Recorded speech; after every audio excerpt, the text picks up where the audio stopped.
Barry Gibb and Linda Gray are known for their long-lasting union, which has spanned over a golden jubilee. However, the earliest deciding moments of the couple's lives are known to have some surprising details. Join FactsVerse as we travel through time to discover the details of how Linda Gray and Barry Gibb got intimate in a strange location.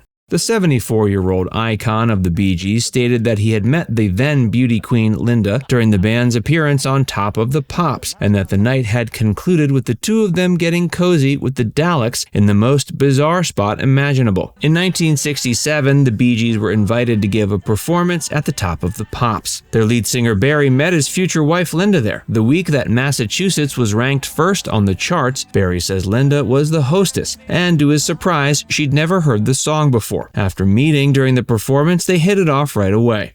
After the performance, Barry and his date decided to run away to a nearby studio afterwards. They wound up on the set of a BBC science fiction show. He claimed that after evading studio security, the lovers ended up in a TARDIS on the set of Doctor Who, and they engaged in a steamy romance.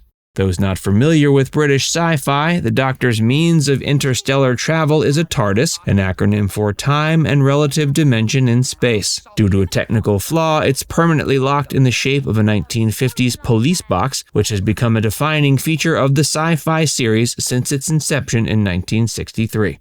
Their passionate first meeting set the stage for a committed relationship 3 years later. In 1970, Barry wed Linda, and since then they've started a wonderful family of their own. Barry and Linda, who just 2 years ago celebrated 50 years of marriage, are parents to 5 children: sons Stephen, Ashley, Travis, and Michael, and daughter Alexandra. As a member of the Bee Gees, Barry wrote some of the most iconic songs of all time, including the score for the groundbreaking film for John Travolta, Saturday Night Fever. Until the passing of Barry's brothers, Robin from cancer in 2012 and Maurice from a heart attack in 2003, the Bee Gees continued to release songs for nearly 40 years. In 2017, Barry made his return to the studio, and his most recent solo effort, Greenfield's The Gibb Brothers Songbook, Volume 1, features covers of songs originally recorded by the Bee Gees by various country music artists. Barry said he was pleased he never experienced Michael Jackson's degree of celebrity, since taking care of his family kept him grounded, despite the fact that the two were friends.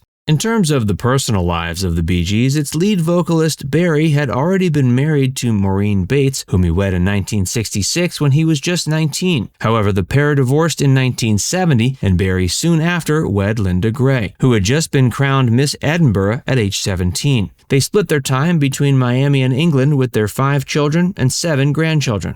Throughout Barry's career, having his wife by his side has made all the difference. They've been married for 50 years, which is practically unheard of in the music industry. Together, they have experienced all that a rising pop group could possibly go through, while his wife has always been by his side. Since the two came together, Gibbs claims Linda hasn't missed a single important event in his life, and that fact gives him great solace. In an interview, Gibb referred to Linda as a tower of strength, stating she's always there for him and ready to give a pat on the back or a swift kick to the rear if he misbehaves.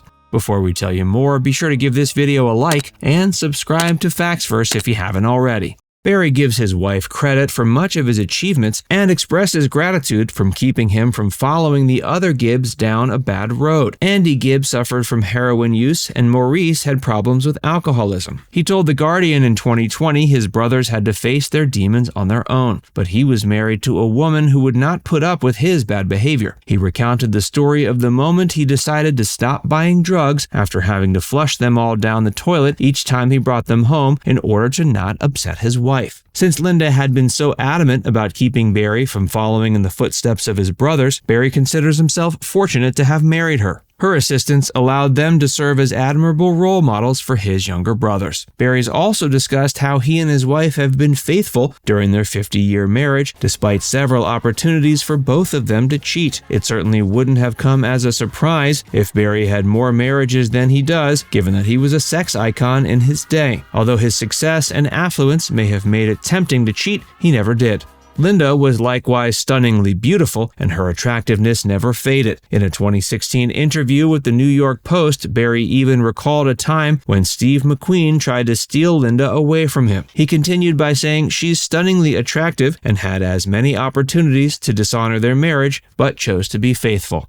The other Gibb brothers also had relatively short marriages before settling down with their respective partners for the rest of their lives. In October of 1975, Maurice wed Yvonne Spenceley Gibb, his second wife, after a 4-year precarious marriage to singer Lulu. They were together for the remainder of Maurice's life and had 2 children together, Adam and Samantha. Before his death, however, Maurice's alcoholism reached a breaking point when, following a month-long binge, he pulled a revolver on his wife and children. They ditched him and went to visit Barry, where they vowed not to come back until he was completely sober. After getting sober at a rehab center, Maurice was able to rejoin his family. In 1992, with the support of their families and many of the new friends Maurice had made in treatment, he and Yvonne repeated their wedding vows. From the time he stopped drinking until his death in 2003, he never touched alcohol again.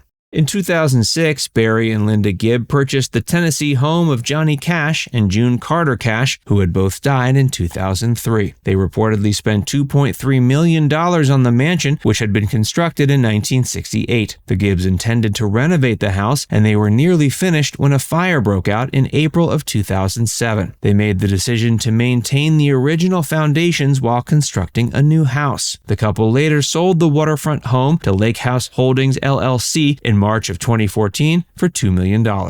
Since the 1970s, Barry and Linda have been permanent residents of Miami, where they own property. They do, however, maintain a residence in the UK. According to the Daily Mail, they own a 9-bedroom mansion on a 90-acre plot of land in Beaconsfield, England. When Gibb visited England in July 2013 to accept a Lifetime Achievement Award, he was interviewed by the Daily Mail at his estate in Beaconsfield. He's now the only original member still alive. Maurice died in 2003 at age 53, and Robin in 2012 at age 62. Barry and his family, as well as their fans, were profoundly affected by Maurice and Robin's tragic deaths. Even before their deaths, the family lost Andy Gibb, the youngest of the Gibb brothers, in 1988, and tragically their father passed away very soon after. It was said that after Robin's death, Barry fell into deep despair and worry. However, Gibb was re-energized by a solo tour of Australia, which was a huge success. Now it's time to hear from you. What's your favorite Bee Gees song? Let us know in the comments section below. And before you go, make sure you give this video a like and subscribe to FactsVerse if you haven't already. Click the bell icon to stay updated on all our latest content.